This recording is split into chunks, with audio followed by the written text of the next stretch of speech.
Amém. Pode se assentar. Eu quero falar um pouco nessa noite sobre o segundo toque.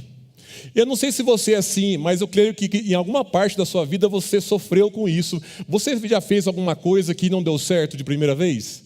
Você se lembra das primeiras coisas que você tentou fazer e por algum motivo ou por algumas circunstâncias deu errado? Seja ela na parte de culinária, seja ela numa parte operacional. Geralmente nós não acertamos na primeira vez.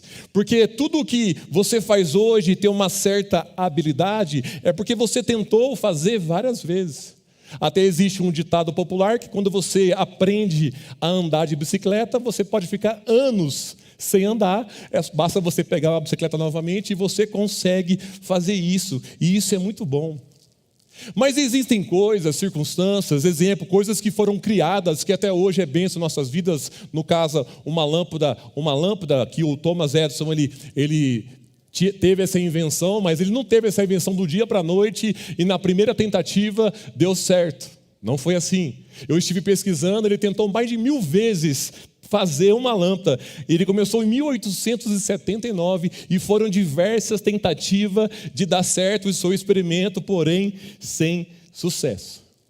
E quando nós fazemos algo que não dá certo, existem 2 tipos de pessoa. A primeira que persevera, que tenta novamente, e a segunda que é melhor não tentar de novo. Às vezes há uma confusão mental e espiritual quando você faz algo que Deus colocou no seu coração, e esse algo não acontece, e quando não acontece você imagina, não é de Deus então. Não. A questão é de perseverar, de tentar fazer todas as coisas. Quando eu passo dos 40, a gente muda algumas coisas e foi bem interessante. Faz um tempo já que eu não adquiro mais nenhum tipo de livro, porque eu comecei a ter um hábito agora de fazer uma releitura de livros que eu já li, lendo novamente. E às vezes eu fico impressionado como que eu já li esse livro e não me atentei a essa situação, a essa história tão interessante e tão atuais nos dias de hoje.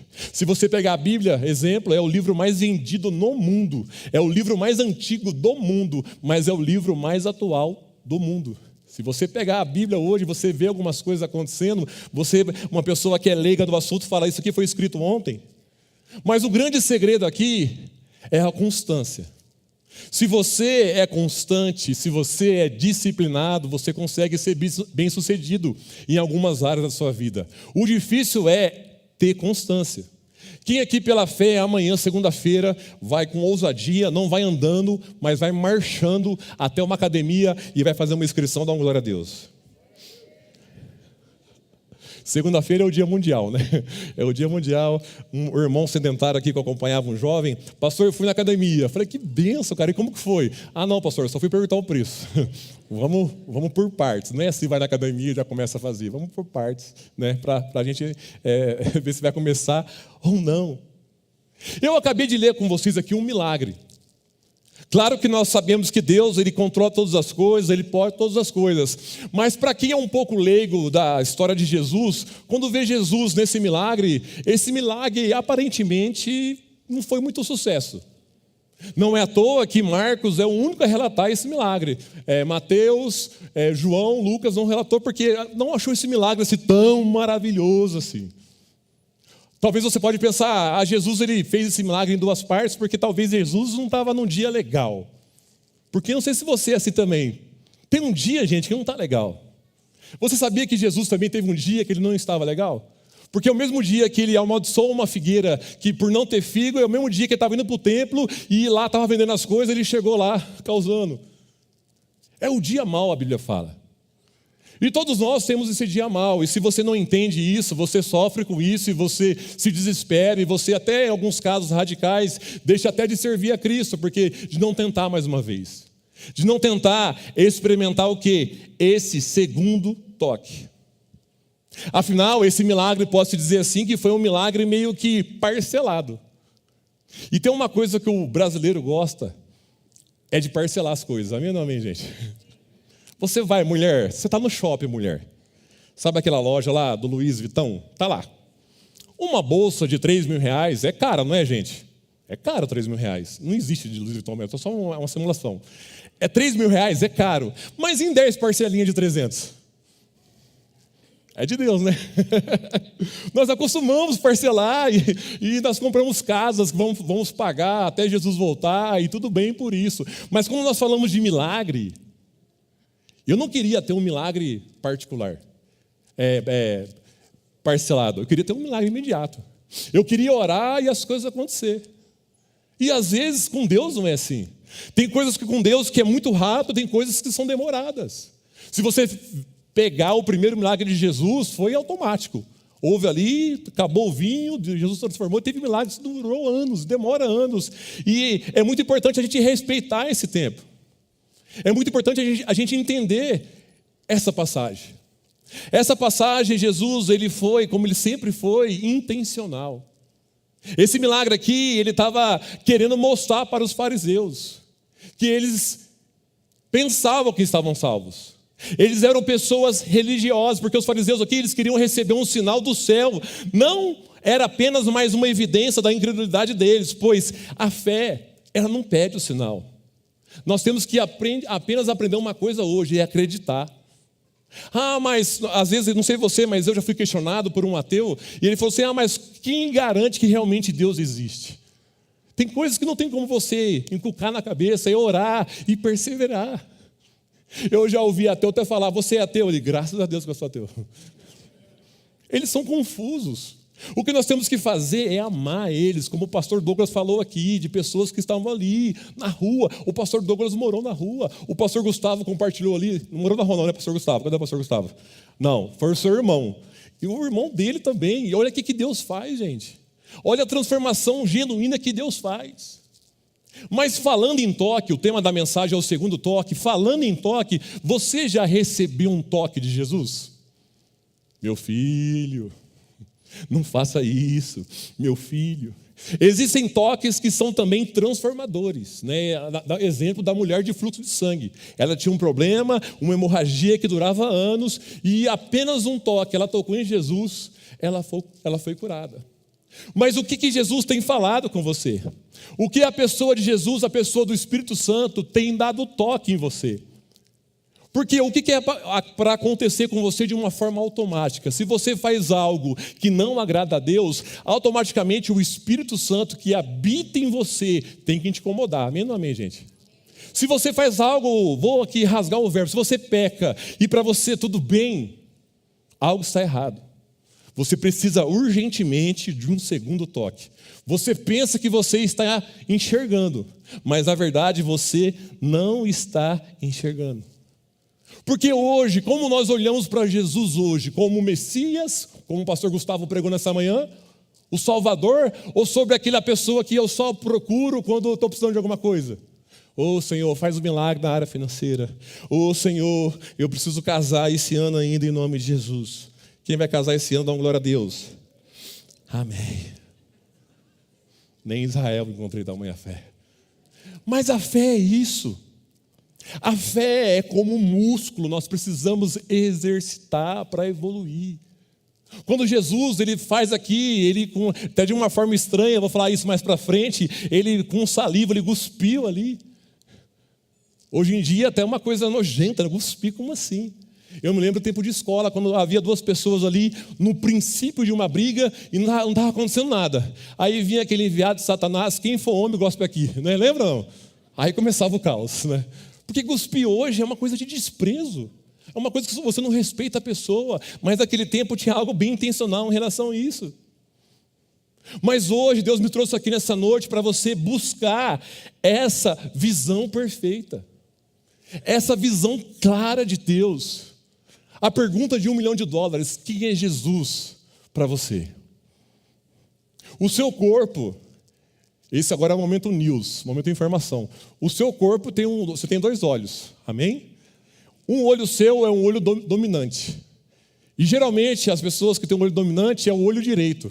Vou até para você fazer um teste, faz um triângulo assim, gente, bem didático, faz um triângulo e pega algum foco de alguma coisa, exemplo a cruz. Põe a cruz no meio do triângulo.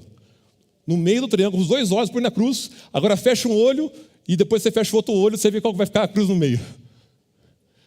Ficou o direito ou não? Com os 2 olhos abertos na cruz, eu fecho um, o direito está a cruz inteira, o esquerdo não vejo a cruz. Amém? Quem fez o teste deu certo? Se não deu certo, gente, procura um médico. Você não está bem não, tá bom? Você é ser humano, né? Nós temos um olho que é dominante. Isso Deus fez em nós para quê? Para dar o quê? Clareza. Mas existem também versões que diz que o amor, talvez você já viveu isso, mulher, principalmente as mulheres vivem isso, que o amor é cego. E isso eu acho que é uma verdade, porque quando a Nath olhou para mim, mano, como assim? O amor é cego. Mas quando nós olhamos para o amor de Jesus, se você pegar toda a Bíblia e resumir em uma frase, é amor. O versículo, né, que é miniatura da Bíblia, que é João 3,16, porque Deus amou o mundo. Quem é o mundo, gente? São pessoas. Deus te amou e Deus te ama. Posso ouvir um amém? E esse amor tem que te constranger. Esse amor não pode deixar que você viva esse amor de qualquer forma, de qualquer jeito. Se eu estiver vendo de uma forma oculta, para mim já está bom. Não. Deus nessa noite, Ele quer te dar o quê? Clareza. Ele quer te dar o quê? Sabedoria. Ele quer tocar na sua vida em lugares que você não deixa, que você ainda não permitiu Ele tocar. Ele quer mudar a sua história. Eu não estou aqui falando algo que eu estudei, que eu vi, não, eu estou falando algo que eu vivi. Quando você se entrega para Ele de verdade. Não quando há uma conversão. A minha conversão foi assim, a minha conversão foi parcelada. Eu não consegui me jogar de uma vez, foi um processo. Eu era mais uma pessoa religiosa do que uma pessoa salva em Jesus, porque eu tinha vindo de outra religião, era cristianismo também, mas eu tinha algumas coisas que eu me achava superior a outras pessoas, por nunca ter feito coisa de errado grave. E não é assim que Deus faz. Então, que você venha ter clareza. Mulheres, que você venha confiar no seu marido, quando ele estiver dirigindo na chuva, ele não ligar o para-brisa. Ele está vendo tudo. Amém, homens? Nossa, ele não vai ligar? Nós temos uma visão super especial. Amém, homens? Tipo, está um furacão lá e você, não sei se eu ligo agora. Vamos dar mais um pouquinho. Essa clareza que Deus quer dar para a sua vida. Havia aqui uma condição espiritual dos discípulos. Se você subir um pouquinho, verso 18. Abra novamente o verso 18, por favor, mídia, 18. Olha Jesus repreendendo. Vocês têm olhos, mas não veem. Têm ouvidos, mas não ouvem. Não se lembram de nada. Resumindo aqui, a pior cegueira que pode existir no mundo é a cegueira espiritual. É você saber, é você reconhecer quem você é em Jesus, mas mesmo assim você fechar os olhos para algumas situações. Falei para vocês aqui, não sendo apelativo, mas você viu um vídeo que foi passado aqui agora há pouco, que o pastor Douglas apresentou. Aquilo ali é uma realidade, gente, não é algo que foi pego e hoje em dia que o pessoal pega em IA. Até compartilhei com ele mais cedo, quando eu levei ele lá para minha sala para tomar um café. Peço perdão para o pastor aqui em público, que não tinha açúcar na minha sala. Quem bebe café sem açúcar, gente? Melhor, glória a Deus aí, pastor, acho que está fora da visão, tem que tomar café sem açúcar mesmo. Quando eu estive na Índia também lá é o caos, igreja nossa lá com dificuldade nessa área, porque as pessoas não têm visão, as pessoas estão cegas espiritualmente, porque o grande desejo de Satanás é trazer para você essa visão, o grande segredo de Satanás é distrair você. Não pensa você, pastor, eu sou autossuficiente. Talvez você não fale isso, não expresse isso, mas você pensa nisso. E eu nunca vou me desviar. Irmão, se o diabo tentou o próprio Jesus. Olha se esse diabo não é sem noção. Gente, Jesus jejuou durante 40 dias e 40 noites. Aí em Mateus 4 fala que Jesus foi levado ao deserto, o diabo foi tentar Jesus. Como assim? E o diabo ali deu algumas coisas para Jesus. Ele primeiro falou, você não está com fome? Transforma essas pedras em pães. Mas Jesus é tão lindo e maravilhoso, Ele nunca usou do seu poder para benefício próprio. É sempre em pró do outro, do próximo. Na segunda circunstância, o diabo falou assim, se jogue daqui, que você vai dar ordem aos seus anjos. O diabo, não tentará. E na última, que ele faz isso até hoje, ele levou Jesus num ponto mais alto. Porque com o diabo é assim, é rampa. Ele quer te levar num lugar mais alto e lá ele quer puxar você. Mas no reino de Deus, com Jesus, são degraus. Você vai subindo, você vai evoluindo e você vai fazendo a diferença em nome de Jesus. E com esse texto aqui eu aprendo algumas lições com o texto sem o segundo toque. O que acontece conosco sem o segundo toque? falta clareza e nitidez das coisas do alto. Tem coisas que você tem que pedir para Deus hoje. Deus, me dê clareza. Eu estou meio perdido em algumas circunstâncias, eu não sei o que eu faço, eu quero enxergar nessa noite claramente o que o Senhor tem para a minha vida.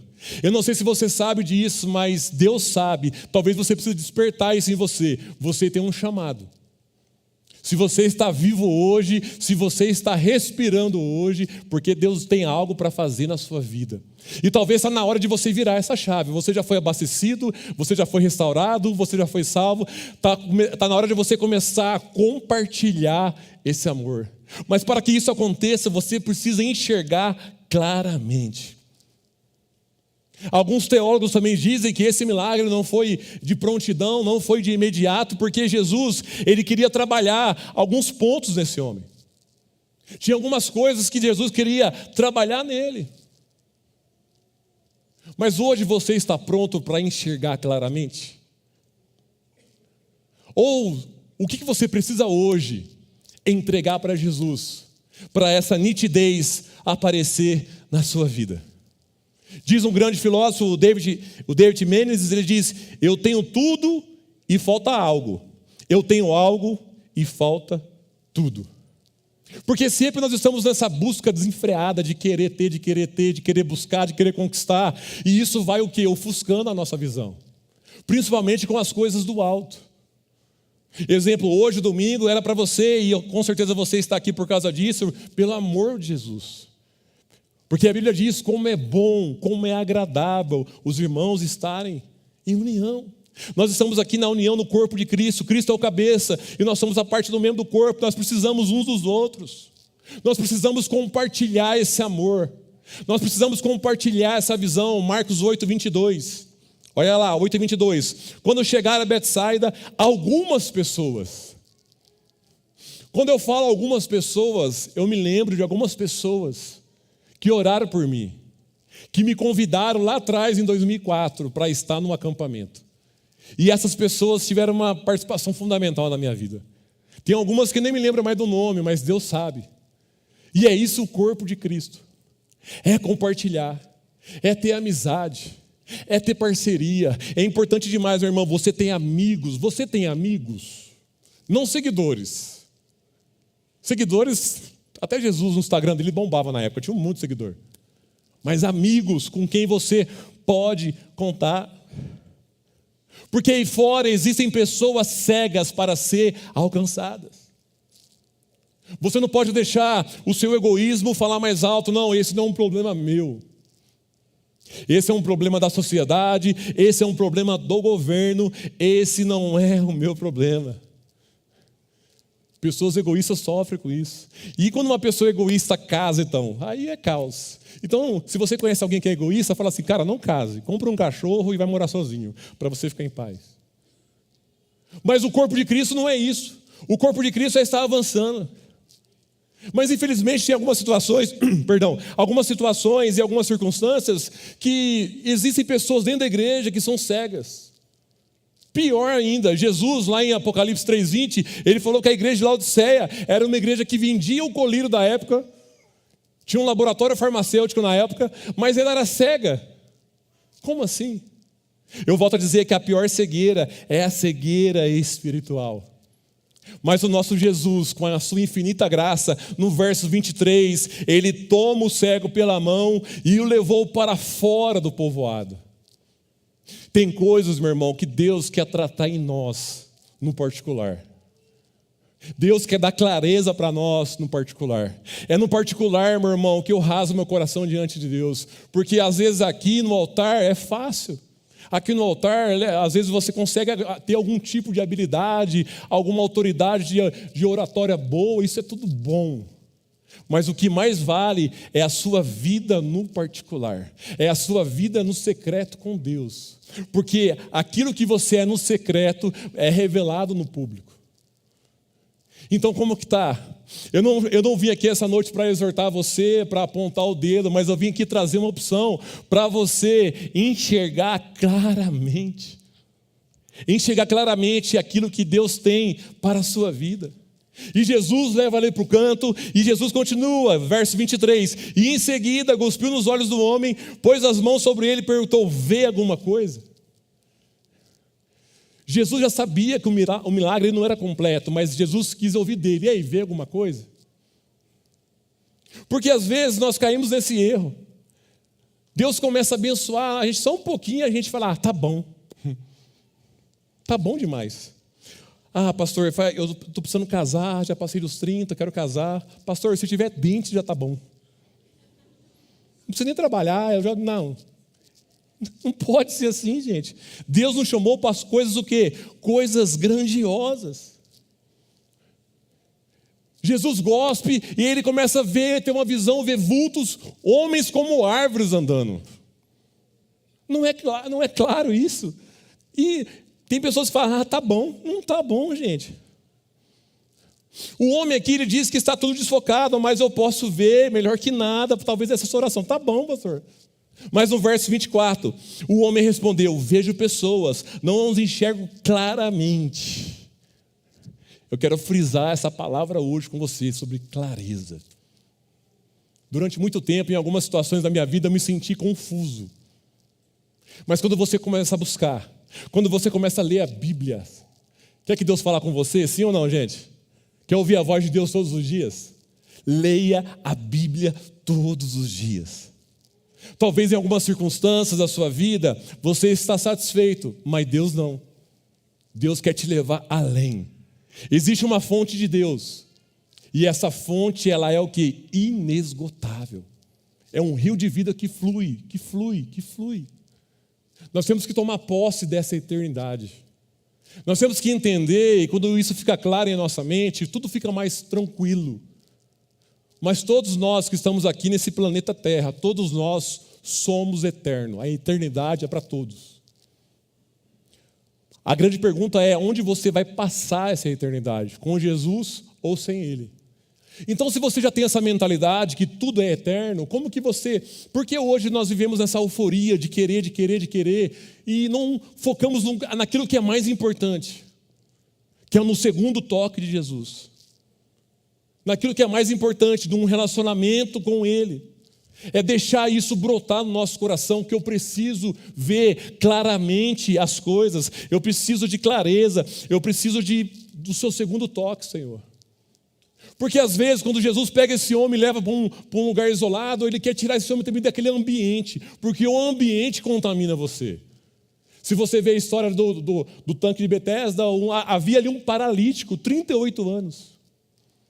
Um ambiente de doentes. Um ambiente que ele estava num certo ponto que ele tinha desistido da vida já, porque quando as águas se mexem, eu vou me jogar e alguém vai na minha frente. O ambiente fala muito. Existem ambientes também na questão espiritual, existem potestades. Pregava para os jovens no acampamento sobre o gadareno, e quando Jesus vai expulsar o demônio que estava no gadareno, e os demônios falam: nos deixe entrar nos porcos, nós queremos ficar nessa região aqui, porque essa região aqui tem uma matéria-prima boa. O ambiente fala muito sobre você, mas o Senhor sabe das suas lutas, e sabe também que as suas maiores oposições vão te levantar quando você estiver perto do quê? Perto desse segundo toque. Talvez você não alcance esse segundo toque porque tem uma barreira, tem uma adversidade e você já quer desistir. Não, existem lutas, existem trabalhos. Se você olhar na nossa história recente, grandes personagens da humanidade hoje em dia, eles tiveram lutas. Eles foram criticados, mas mesmo assim, eles perseveraram. Porque nós sabemos que o Deus que começou é o Deus para continuar e para terminar em nós. Filipenses 1,6 fala sobre isso. Tenho certeza de que aquele que começou a boa obra em vocês irá completá-la até o dia que Cristo Jesus voltar. Ele vai completar em você. O que você precisa ter hoje é o que eu falei aqui, vou falar várias vezes, me perdoe se eu estou sendo prolixo, mas é para você entender essa clareza de Deus. Porque com o segundo toque, as coisas ficam mais claras em você. Basicamente é você receber um reset de Deus e você voltar às configurações de fábrica. Quando você aceita Jesus, quando você se batiza, você restabelece tudo aquilo que foi perdido, segundo a teologia. E você volta à sua gênese. Porque nós somos criados para viver na presença de Deus. O diabo, ele faz o trabalho dele, que é de tirar você dessa presença. Mas quando você entende essa presença, quando você entende essa oportunidade de um novo nascimento, é difícil de entender isso. O grande pastor na época, Nicodemos, ele ficou em dúvida: como assim nascer de novo? É possível eu entrar no ventre da minha mãe novamente? Mas o novo nascimento, ele tem que ser o quê? Ele tem que ser genuíno. Porque infelizmente eu conheço pessoas que se converteram, se batizaram, mas nunca enxergaram claramente e hoje estão aí. Mas Jesus vem, no verso 25, para fazer a obra completa. Jesus pôs as mãos sobre os olhos do homem mais uma vez. Repita comigo, mais uma vez. E a sua visão foi completamente restaurada. E ele passou a ver tudo com... É isso que ele faz. E a minha oração é essa hoje, mais uma vez. É fazer de novo. Porque o mesmo Deus de ontem é o de hoje. Que nem olhos viram, nem ouvidos ouviram, nem jamais penetrou no coração humano aquilo que Deus tem preparado para nós, gente. A Bíblia, você não pode ler a Bíblia e ver ela como um conto. Ai, que história bonita, não. Nós precisamos atualizar nossas vidas em Deus. Não atualizar a Bíblia, misericórdia. Tem um irmão que falou isso aí, deu ruim. Mas atualizar a nossa vida diante do Senhor. Nós vivemos um mundo hoje de atualizações. Tudo tem que atualizar hoje, atualizar aplicativo, tem que atualizar a televisão. A televisão já não entra mais nos streams porque não atualiza mais e tudo precisamos de atualização. Mas exemplo, se você pega um celular, um smartphone, para você atualizar ele, você precisa estar carregado. Você precisa ter energia. Ah, pastor, mas hoje eu não tenho condições de ter essa energia porque o ladrão da alegria tem roubado a minha fé. Temos que repreender isso. Temos que ter espaço para esse novo de Deus. Talvez você está aqui hoje e o seu celular não tem mais espaço. Mas temos que ter espaço com as coisas de Deus. Nós temos que entender que existe um Deus hoje pronto para o quê? Pronto para nos abençoar. Quando Jesus ele vai assunto aos céus, ele derrama sobre o teu espírito, ali há uma nova visão.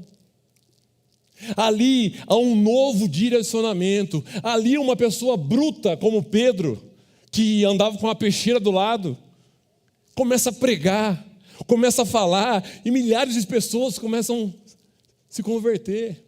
Tudo isso é possível como, gente? Porque ele trocou os óculos. E como que você enxerga Jesus hoje? Talvez você está aqui hoje e você precisa urgentemente de ajustar esse foco. Se você usa óculos, eu acho que você faz isso, né? Cada 6 meses ou um ano, você fazer teste, como que está a sua visão? Para quem não usa óculos, pensa que o óculos vai curar a pessoa, não é para curar. O óculos é para corrigir. E o que você precisa hoje corrigir? O que você precisa hoje colocar diante do Senhor? Porque o grande segredo aqui vem na questão da fé é perseverar. Se você olhar Mateus 24, 13, diz assim: mas quem se mantiver firme até o fim, será salvo. Porque vai chegar o grande dia, que Jesus vai voltar. Posso ouvir um amém? Oh, Maranata. Ah, pastor, misericórdia, Jesus não pode voltar agora não, que tem umas coisas para resolver. Então resolve, irmão. Resolve que o negócio está tenso. Resolve que Ele quer dar para você o quê? Uma clareza. E você precisa entender isso. Você precisa entender que constantemente existe o que, gente? Uma guerra espiritual, que é a sua carne contra o seu espírito. E a sua carne quer prevalecer, a sua carne quer cegar você das coisas de Deus. O que nós devemos hoje, com os olhos da fé, é ampliar essa visão. Humanamente falando, um ser humano, de uma forma plana, de um terreno plano, ele consegue enxergar até 5 quilômetros. Até 5 quilômetros, beleza. Se você tem uma boa visão, se eu enxergar 1 quilômetro já está bom já. Mas quando você se permite, você crescer na graça, crescer no conhecimento, Deus vai te levando em lugares e você consegue aumentar o seu campo de visão. Você consegue ver aquilo que Deus tem para a sua vida. Eu sou um testemunho disso. Se eu estou aqui hoje, não é porque eu alcancei alguma coisa, o meu único objetivo da vida era esse, não. O meu único objetivo de vida é ser fiel ao Senhor, é entregar a Ele. Não é sobre ter capacidade ou não. Tem pessoas aqui que são melhores do que eu para estar aqui hoje, mas hoje Deus quer eu que estou aqui. O que Deus procura hoje, Ele não quer, Ele está atrás de pessoas que não são as melhores, mas as disponíveis. A pergunta é: você está disponível? Você se sente pertencente do corpo de Cristo?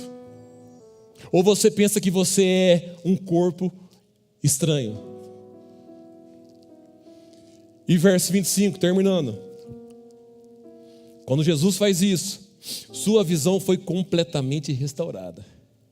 E ele passou a ver tudo com nitidez. Essa visão foi restaurada porque um dia ele enxergou. Talvez por alguma questão física ou algum acidente, e ele não estava enxergando mais. Talvez você está aqui hoje, um dia o seu coração queimou de verdade. Você se lembra quando foi o seu período de conversão, quando você se converteu? Eu me lembro do meu, gente. Hoje eu vejo que eu era tão crente chato, né, que eu queria de todas as formas. Se você não for, eu era o João Batista da época de 2004. Se você não for para a igreja hoje, você vai morrer, você vai ser atropelado. Aleluia. Aí colocava no meu carro lá: quem veio passar pela prova não me ajudou. E a vingança vinha. Hoje não. Hoje existe um Deus que nos recebe de braços abertos. Se você olha a parábola do filho pródigo, a Bíblia diz que o filho pede a herança, ele vai embora, e o pai, na figura de Deus, estava lá.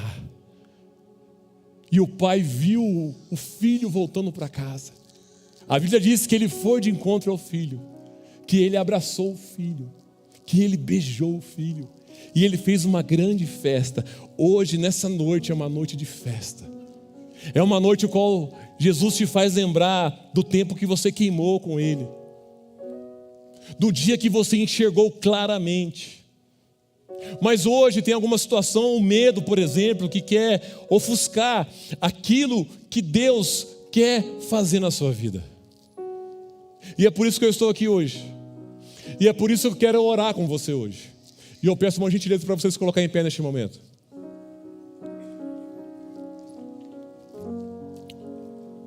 Pode apagar a luz, por favor, Ti.